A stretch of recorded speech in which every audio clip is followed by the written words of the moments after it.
কাশ্মীর ইস্যুকে কেন্দ্র করে ভারত ও পাকিস্তানের মধ্যে পাল্টাপাল্টি হামলার ঘটনা ঘটেছে। টানা কয়েকদিন সংঘাতের পর যুদ্ধবিরতিতে পৌঁছেছে দুই দেশ।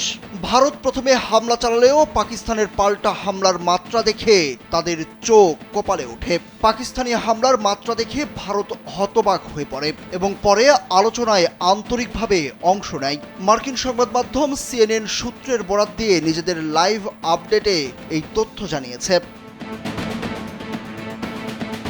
তাদের প্রতিবেদনে বলা হয়েছে, ভারত ও পাকিস্তানের মধ্যে সাম্প্রতিক যুদ্ধবিরতির পেছনে যুক্তরাষ্ট্রের বড় ভূমিকা ছিল।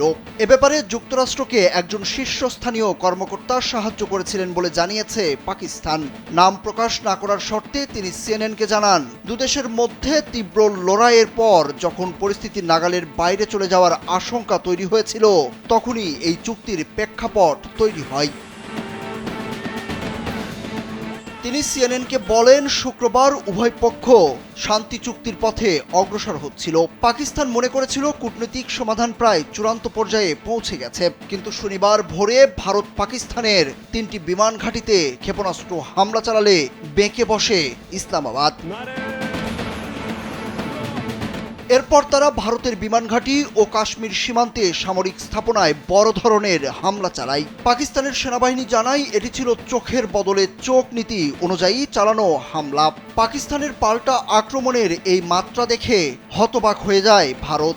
এরপর শনিবার উভয় পক্ষ আলোচনায় আন্তরিকভাবে অংশ নিতে শুরু করে। পাকিস্তানি ওই সূত্রটি আরও জানায়, যুক্তরাষ্ট্রের পররাষ্ট্রমন্ত্রী মার্কো রুবিও ভারত ও পাকিস্তানের মধ্যে এই আলোচনা এগিয়ে নেয়ার ক্ষেত্রে বড় ভূমিকা পালন করেন। পাশাপাশি সৌদি আরব ও তুরস্কের কর্মকর্তারাও আলোচনায় যুক্ত ছিলেন।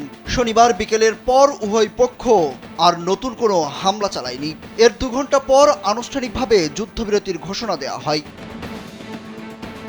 নিউজ ডেস্ক, কালবেলা।